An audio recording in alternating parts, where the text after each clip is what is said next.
Hey everybody, what's going on? It is James here with Crypto Common Sense, and I have your Bitcoin/cryptocurrency update for January the 24th. Before I jump into today's content, please do me a huge favor. Go ahead and hit the thumbs up button. Don't forget to subscribe to the channel, and don't forget to click the bell icon to get notifications when I release new updates because they come at different times each day. So let's talk about Bitcoin. It's obviously pumped about $300 from the bottom, but guys, none of this is a surprise. If you watched yesterday's update video, I actually talked about the fact that even though I was bearish on the bigger picture, it was very hard to be bearish on the intraday time frames because it was reaching down into that oversold territory on the 4-hour. It was putting in hourly divergence, so on and so forth. And I said, look, this thing might pump up to $8,500. Well, where did it pump up to? It actually pumped up to $8,509. So again, nothing out of the ordinary, nothing that's like, oh my God, the bottom is in, we got to hurry up and buy Bitcoin, blah, blah, blah. All right. We're going to walk through the various time frames, and I'm going to take a look at some altcoins today as well. So first thing let's look at let's start with the biggest time frame, or at least the biggest time frame we're going to talk about today. Let's start with the weekly. Okay. So here is our weekly chart, and let's change it back into a candlestick chart, and let's just take a look at what's going on. So obviously RSI is still down inside the bear market box. Let's get rid of RSI, let's get rid of the moving averages, and let's put a 21 on there. So where's the 21? Well, this is actually interesting, okay? This is definitely not what you want to see as a bear, okay? It is back above the 21-week moving average. If we are looking at the 2018 fractal, and that's what we're wanting to happen as a bear, then we want to see it chop right through that and close underneath it. So we're going to need price to pull back down, and I'll talk about whether I think that's going to happen in just a few minutes.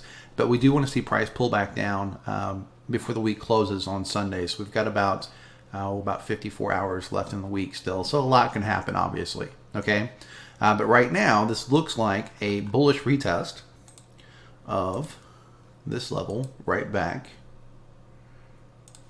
here. See that? This came down and basically bounced right off of that. So that is an interesting thing that we'll take a look at on the smaller time frame. So that's our weekly. We're above the 21. Also, like I mentioned yesterday, I personally think that my friend David has it correct. I think the 19 is more important. And if you look, oh, gee golly, look what happened. It almost bounced perfectly off that 19. Okay. So I really want to see it close underneath that 19-week moving average, which again, it did in 2018. Okay. So that's the level I'm watching on the weekly chart. Let's go ahead and dump that chart off. And let's jump over to a 3-day chart. Okay, so here's our 3-day chart. This one looks a little bit cleaner for the bears down here, but in price, gee golly, look where we're at. Right, we had this support at 8,469. Right now, price is 8,460. So we want to see it stay underneath that level. If it pulls back above that level and starts consolidating above it, it would almost look like it wants to go back up and retest this $9,000 to $9,100 range, which, by the way, would not be extremely out of the ordinary because you have to remember there's a liquidity gap up there. Okay, I don't want to jump around too much on the time frame, but just real quickly to remind you what I'm talking about. This. And I talked about this in past videos. I don't like this as a bear. Okay, we had this huge dump. This was like a 2,500 Bitcoin candle in a 5-minute time frame, and it basically created a liquidity gap that starts up around $9,030. Okay, I don't like that because just like gaps work when you're a bear and price is going down, they work as a bull too, and price is going to want to come up and fill in this gap. Doesn't guarantee that it's going to do it, but it's up there, right? See it? Way the heck up here at $9,030. So remember, that's right up around this level, okay? So personally, I want to see this 3-day close underneath this green line. Now, when we look at the RSI, it's an interesting picture. This candle, by the way, it's going to close in about a little over 5 hours from the time that I'm shooting this video. So on the RSI, the bearish case is that it is back underneath this downward sloping trend line, and this looks like a false break. If this closes underneath that, that would be great for bears.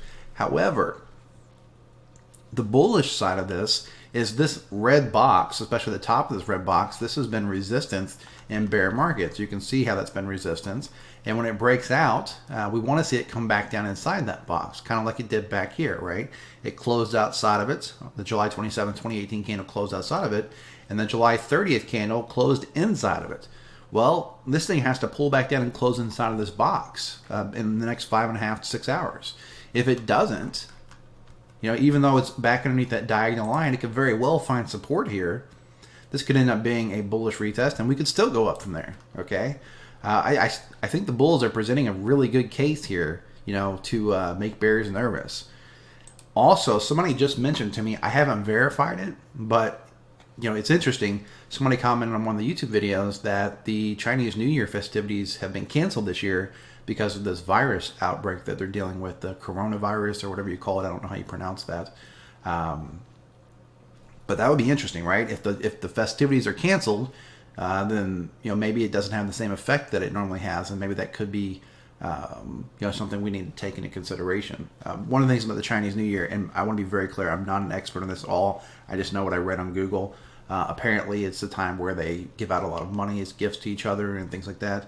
If somebody is Chinese and watching the video, can you kind of explain if I'm wrong? I don't want to be wrong. But this is what Google says. Basically, people give a lot of gifts, they give money, etc., etc. And it's one of the only times of the year where it's socially acceptable to give money. So, it makes sense that people would cash out and use, that money for gifts and stuff. If it's not happening, maybe that will affect the market. But yeah, that's what the 3-day chart looks like. And I think it's really interesting. It's in a tough spot. I'm still short, but I took profits on about 3/4 of my short when it dumped. Not necessarily because I don't want to be bearish, but because I thought it was going to pump up a little bit. And so I wanted to reopen my short higher if I decide to. Otherwise, I'll just stay in the small portion that I have left and ride it as low as I can. Okay. So that's what the 3-day chart looks like. Let's jump down one more time frame. Let's look at a daily chart.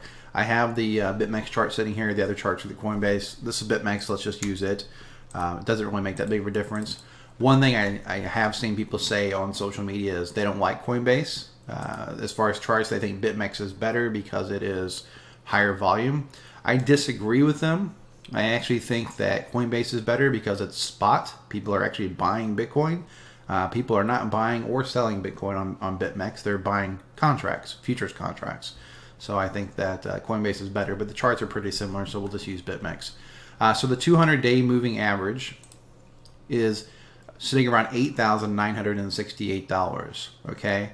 So for us to fill in that liquidity gap I was talking about a few minutes ago would require us to break back above the 200-day moving average. I don't know if we're going to do that or not. I tend to think probably not, but it's an important line to watch.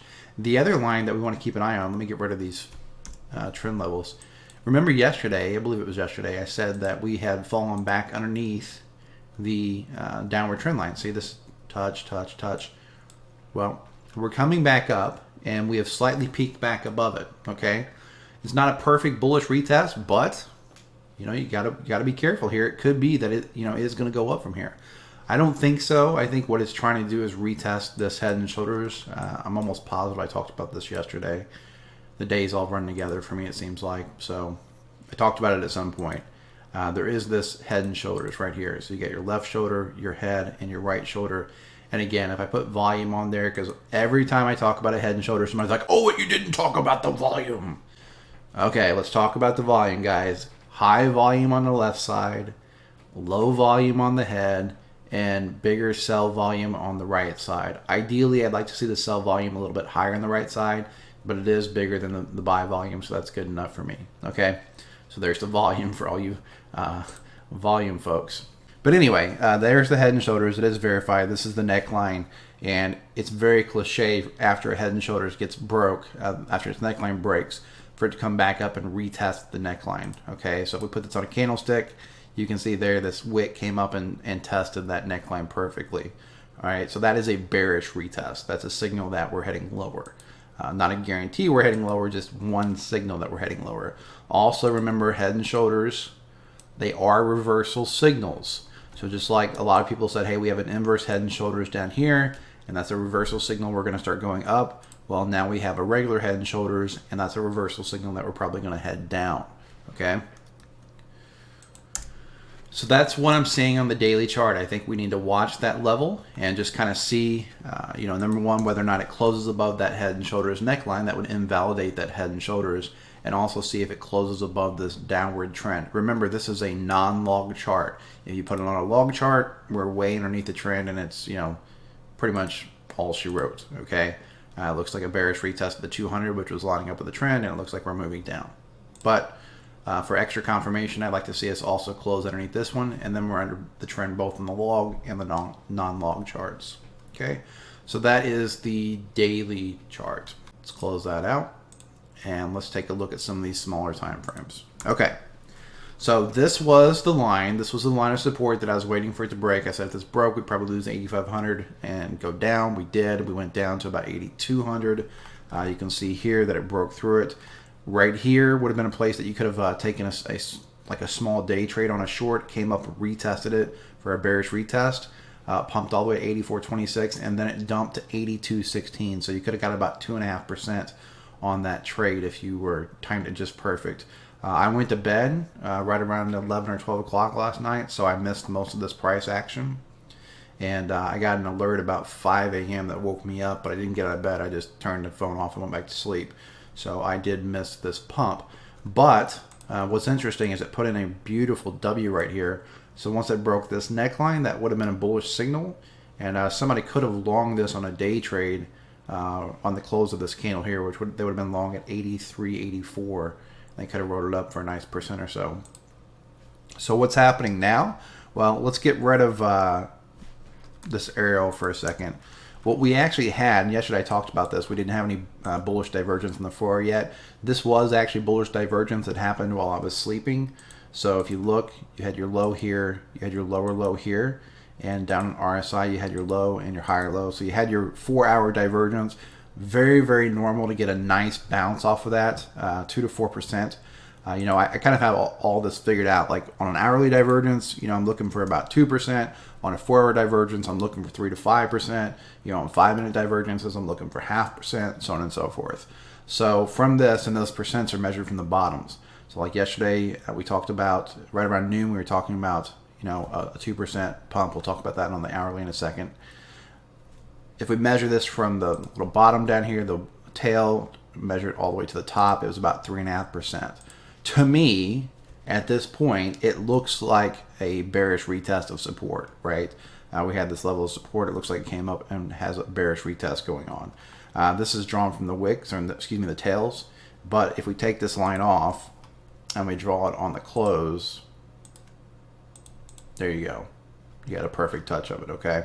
Yesterday, when we were looking at that divergence that was happening around noon my time, it was right, where was it at? Right here, okay? And you can see that it did pump from the tail to the wick 1.8%. So not quite 2%, but that was to be expected. Also, this big pump, this $300 pump, guys, it's not at all shocking. We just looked at the divergence in the 4-hour chart, but you could have confirmed it with divergence on the hourly. You had price making a lower low, another lower low, and yet another lower low. So you've got that triple divergence, triple bullish divergence, because RSI was making a higher, well, RSI was making a higher low and then another higher low here. You might have even got trapped right here or stopped out if you got in a little bit too early, because triple bullish divergence actually happened right here. Look at this. See that? So if you got in there, depending on your stop loss, you might have got stopped out. But by the time it got over here, those divergences were really starting to stack up. So again, this pump doesn't look all that surprising to me, okay? But we gotta wait. We gotta wait and see if it's gonna break through support and keep heading up, or if it's gonna, you know, falter and head back down. If it does head up, you know, it's possible that that was the pullback, guys.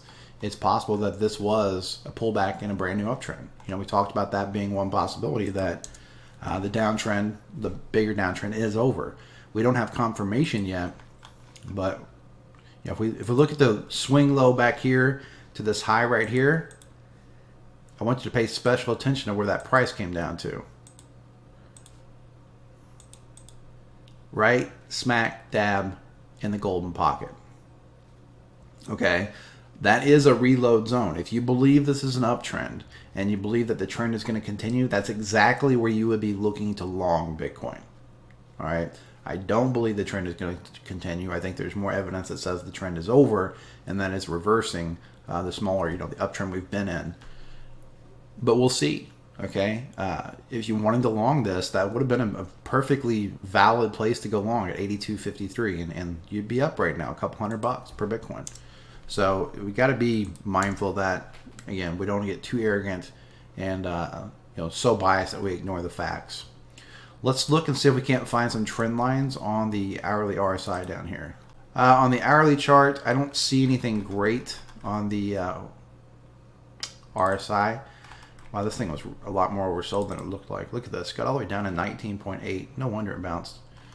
So I'm not seeing a trend line on the bottom here where I can draw a nice trend. On the top, I actually do see a trend line. It looks bullish in nature when I eyeball. Let's see. We got touch, a touch. Let's draw this over. Okay, it's not. When I was eyeballing it, I was thinking it was going to come down like this, and this was going to be a bullish retest. But you can see it's actually more like this. Touch, touch. So we're still underneath it. So now, when you take that into consideration, it's one more line of resistance that looks bearish. Okay, you can see here that it didn't, get a perfect touch there, pretty close to it. But see this wick? It would have been a perfect touch before that candle closed. So it looks like it's underneath that line. Now, why that matters to me is if it breaks above that line, that's going to be a signal, usually speaking, not always, but usually speaking, when you have a really nice downtrend like that and it gets busted on RSI, you end up getting a big move in price. So if it busts through that on RSI, I'd probably close my short because I would expect it's going to pump even more, and maybe it is going to run up and try to fill in this liquidity gap back here. Okay, as long as it stays underneath it, especially if we can get a bearish retest of it where it comes up and touches it, or starts closing a couple of red candles, I might add to my short position. So I'll be watching that hourly trend line.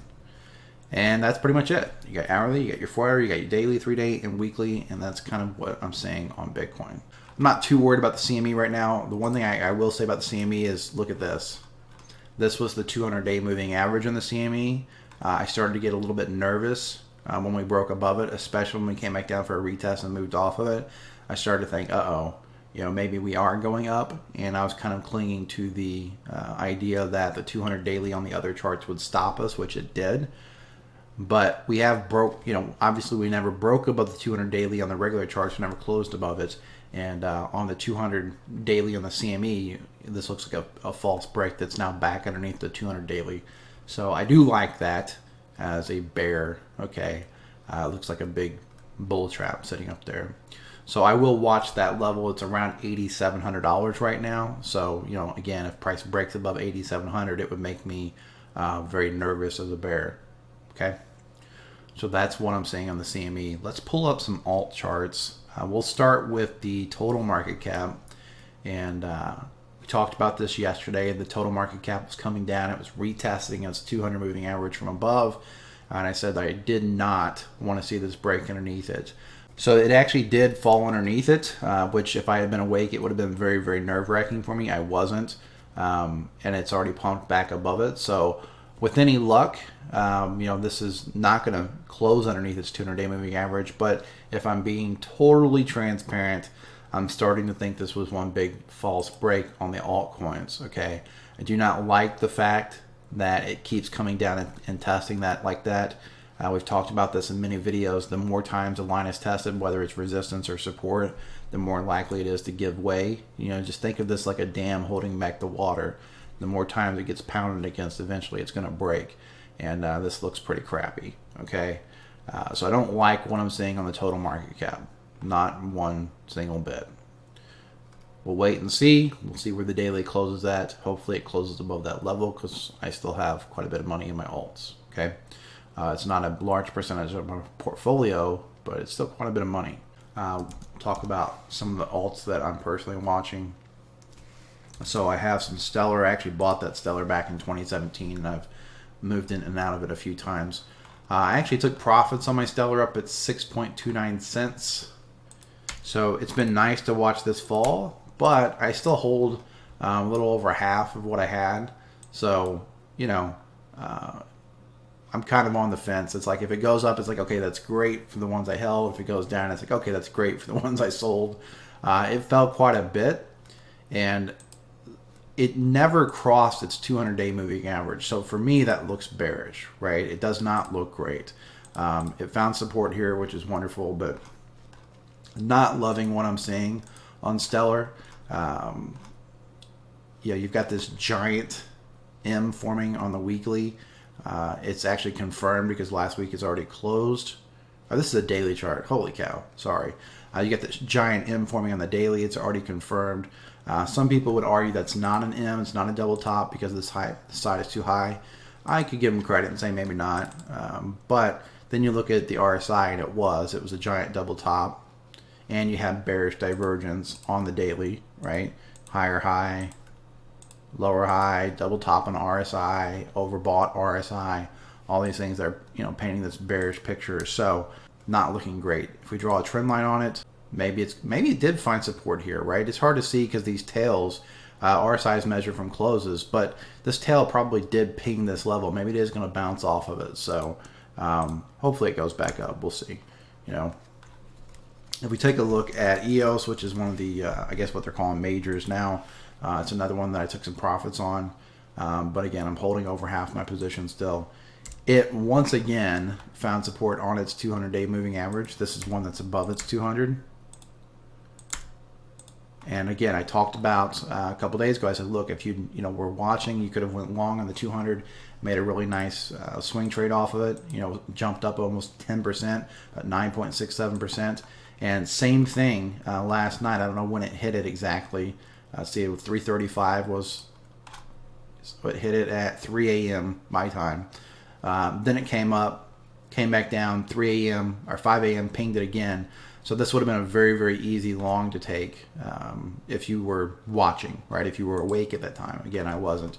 And of course, if you took that long on the 200-day moving average, you would currently be up 9.25%. So, it's funny because people make trading super complicated. They think there's these super complex algorithms they need to learn, and there's all these, fancy indicators they need to learn. You see a lot of people on Twitter kind of pounding their chest, like I use this indicator and that indicator and this indicator, and I use 38 different indicators. I'm just going to tell you guys that one of the original people that taught me how to trade, or that I learned trading from, was a Wall Street guy, and he said the more indicators somebody uses, the weaker trader they are. I don't know if that's true or not. I'm just repeating what he said. And I will tell you that simple works best in my opinion and in my experience. And the 200-day moving average has paid me again and again and again. So EOS, looks pretty strong, right? I love the fact that it's above that 200 moving average. So I don't want to, I took profits up around 376, 375, and 392. I don't remember the exact numbers. I know 392 is one of them, and I think 376 is one of them. So I'm still up as far as like if you wanted to count that as a short position. I haven't bought back yet. The reason I haven't bought back yet is that trade is not really designed to make money. Meaning it's not like I'm going to sell at 390 and buy back at 360, right? That trade is meant to protect my fiat. If it starts to go back up and it proves that it's in a new uptrend, I'm okay buying back for exactly what I sold for. And it still was a winning trade because I protected my fiat. If this fails and starts to dump, then I never buy it back until it puts in a bottom signal. And again, I've protected my fiat. I haven't lost any money. So it's more about preserving my capital than making a gain, if that makes any sense. But I do like the way EOS looks. It is trying to put in a nice W here if you're counting the wicks, right? You have the down, the up, the down, and it's trying to go back up. And if we put this on a line chart, it looks like a W. This side's a little lower than I'd like to see, but we'll see how today closes, okay? Let's look at the 4-hour real quick on that. So if we draw a trend line, we have one back here. That one, look at this, how perfect this is. Support, support, support. Oh, bearish resistance, sell signal, right? It would have been selling at 393. That one's played out. The one I'm watching now is going to be this one. And if you look, it was resistance, and then bam, it broke through. What happened when it broke through? That candle closed at 349. The very next candle hit a high of 366. Massive gain. If you'd entered on the break of that trend line, not saying you should have, just saying if you did, you'd be up right around 4 to 4.5% right now. That's what I'm saying. When those downward sloping trend lines break, you almost always get a pump, okay? just something to keep in mind. So that's kind of EOS. I'm not bearish or bullish right now. The one thing I do not like about this chart is this looks, let's put volume on here real quick. This almost looks like a left shoulder, a head, and almost like a crappy right shoulder. I don't know. Not really a perfect head and shoulders. Volume looks like crap. Had a high volume pump and then it just died. I don't like that. Almost looks more like, look at this, flat bottom, lower highs, and of course that would be a descending triangle, which would be bearish, right? If it can't break out of that, it would be a sign that we're getting ready to go back down. Like this was mini markup, mini distribution, and then a markdown phase. So I'll watch it. Okay, most of these alts, I think they're teetering on cliffs. I'm a little bit worried about them. What else can we talk about? Honestly, right now, I don't have a lot of information to give you. You know, I think most of the alts, they're going to do what Bitcoin does. If Bitcoin's in a new uptrend, then alts are probably going to go up. If this was one big fake out, I think you'll see alts take an absolute beating. I think they're going to go down hard, right? But if we take a look at NEO, let's look at one that's actually, let's look at US Tether, I guess, since that's what most people are trading NEO with. You got your double top here in RSI. If we measure the swing low to the swing high, not a surprise, right down into the golden pocket, just like Bitcoin, just like Litecoin. It's going to be the same story, right? If we zoom out on a weekly, it does look a little different here on the weekly. So this looks almost like you had your uptrend, your correction, your first high, your higher low, and this looks like it should have put in a higher high, but it didn't, right? I would have expected this maybe to go up here, and if it had broke this, you would have had a W, but it didn't do that. So now it's more of a consolidation thing or a ranging thing. You're going to have basically a triangle, right? Where you get something like this. See that? So that's what I would be watching on NEO, is I would be watching this triangle and see, you know, is it going to break north of the triangle, in which case it would be a continuation pattern, or is it going to break south of the triangle, in which case we'd probably go down and see a new low, okay? The interesting thing, let's draw some fibs from back here to here, down to the 78.6, but really it consolidated right in the golden pocket there. That's bullish in nature. You could almost, I don't think it's a trend. To me, it's still ranging, okay? I want to be very clear about that. But if it turns into an uptrend, then you might see a target up around $15, which would make perfect sense because you'd have your up, your down, your higher high, and then you might get your pullback, end up looking something like that, right? Where it pulls back really more like this, pulls back to the top here, and then bounces off of it, okay? But as far as taking positions on NEO, it's, I'm like a broken record. I want to see what Bitcoin's going to do. I just want to see what Bitcoin's going to do before I get too excited about altcoins. Daily, it's above its 200-day moving average. That's good, right? Broke it here with a false break. Unusual, not impossible, but unusual to have two false breaks that close together, but not impossible. Bitcoin did the same thing, right? It had the false break back in October, which was the same period that this broke out in. So, interesting. If we draw a trend line on RSI, we get something that looks like this. Again, I don't love the fact that it's two touches, but that's what I'm seeing. If we draw it from back here, I would have called this the trend, right? All the support back through here. And then guess what? Right here was resistance, okay? Would have been fairly easy to get out of NEO in this area here around $11 and $12 if you wanted to. But for right now, I think it's ranging. I think I would watch that triangle, okay, if I wanted to trade NEO. And by the way, guys, when I talk about alts, I'm always talking from a position trade standpoint because I don't swing trade alts really, and I don't day trade alts, okay, for the most part. In a bull market, that stuff changes, and I will. But in a bear market, I do not want to position trade an alt, okay? Position trade meaning I'm going to hold it for weeks or months. I do not want to do that with an altcoin. It's too much to keep up with, and I just don't like the risk reward. So when I'm talking about alts, you know, I may say, hey, this looks bearish, and it may pump 5% that day, and somebody might say, oh, I thought you said it was bearish. Okay, well, that don't mean anything on the bigger time frame. Okay, I'm talking about where do I feel good putting money in that I'm going to leave in there for the next 6 months or the next 90 days, because that's how my alt trades work, right? I'm not going into an alt to make 1%. When I go into an alt, I'm trying to make 50% or 30% or 100%, etc., etc. Okay, so please do keep that in mind, because the time frames matter, and your trade plan might be different from mine. You might be looking to day trade an alt, right, or swing trade an alt. Then you're like, okay, he's bearish. Just because I'm bearish on a long term or on the positional size doesn't mean I would be bearish on a swing trade. I guarantee there's swing trades for days on these alts, right? Like for example, look at NEO right now. Okay, if you've been watching NEO, let's go to an hourly chart.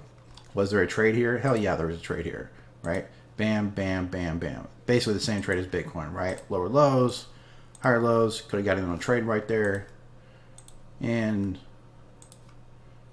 bam, right? 4 or 5%, poof. Okay, but you got to ask yourself, why the hell would you? Why wouldn't you just trade Bitcoin, right? Why would you be trying to trade this for 4% when Bitcoin's doing the same thing?